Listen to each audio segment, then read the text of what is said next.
RLP était à la Foire Expo de Périgueux du 11 au 14 septembre dernier. Nous vous proposons ici l'une des rediffusions d'interviews des émissions qui ont été réalisées sur place.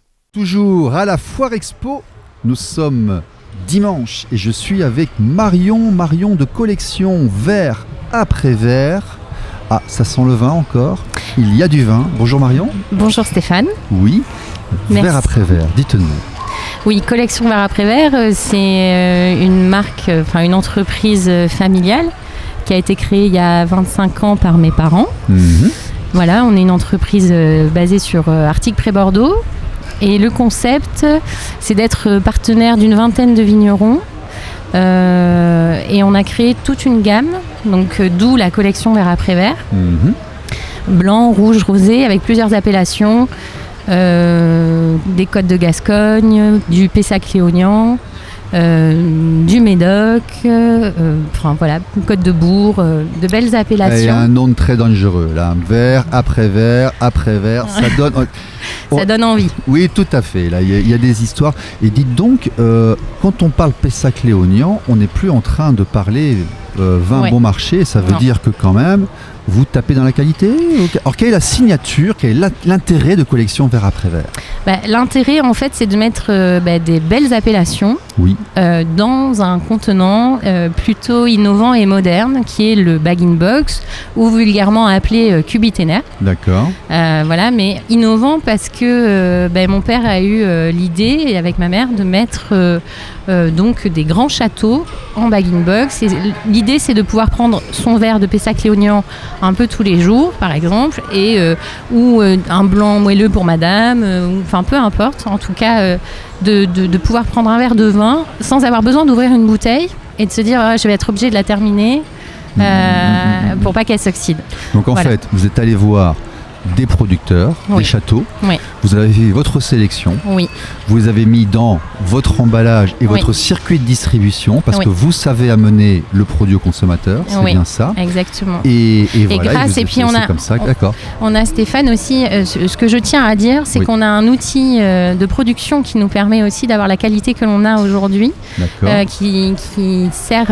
C'est un camion qui est tout automatisé en fait. C'est une usine mobile qui va dans les châteaux. D'accord. Et ce qui nous permet d'apposer sur chacune des étiquettes mises au château.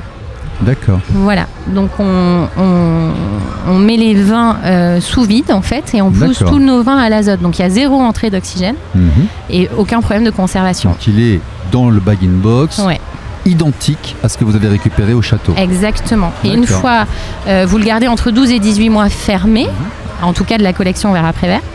Et une fois ouvert, vous le gardez entre 2 et 3 mois sans aucun problème. Donc c'est la professionnalisation du cubi en fait, qui à une époque était bas de gamme et que maintenant on y retrouve. Parce que je regarde un petit peu quand même.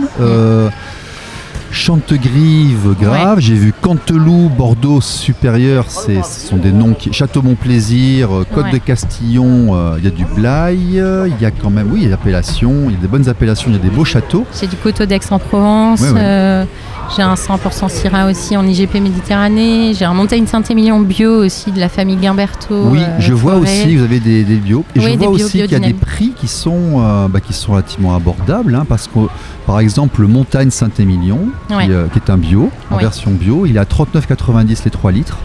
Ça le fait revenir à 10 € la bouteille grosso modo. Je ne suis pas certain qu'ils le vendent à 10 € la bouteille. Non, on est d'accord.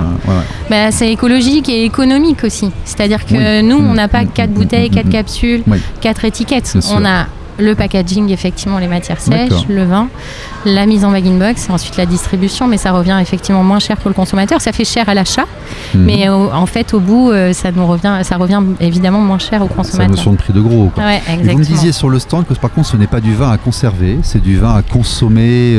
C'est de la consommation rapide, le bag-in-box. On ne se dit pas, j'ai le mal. Non, c'est pas un vin de cave. Non, je vous dis, c'est fermé 12-18 mois et ouvert, c'est 2-3 mois. ça ne dure jamais 2-3 mois. Ah ben on devrait savoir s'en occuper. Voilà. Exactement. Bon, vous faites la Foire Expo chaque année ? Non, c'est la première année. C'est la première année. On est content de faire la Foire Expo à Périgueux. Ça a marché ?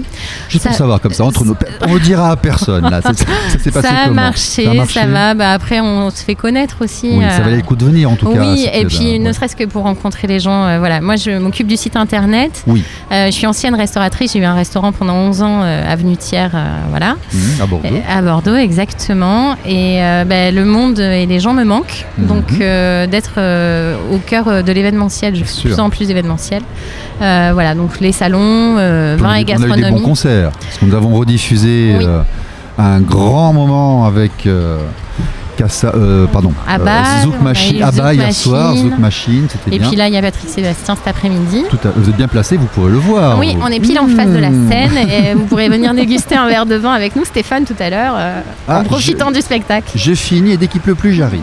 Bon, alors, verre après verre, VE2RE après VE2RE, donc verre au singulier, verreaprès-verre.com. Oui, vous retrouvez tous nos produits, ouais. L'an prochain, vous serez là aussi ? Écoutez, avec plaisir. Écoutez, merci à vous, à bientôt. Merci Stéphane. Au revoir. Au revoir. RLP. Radio libre en Périgord.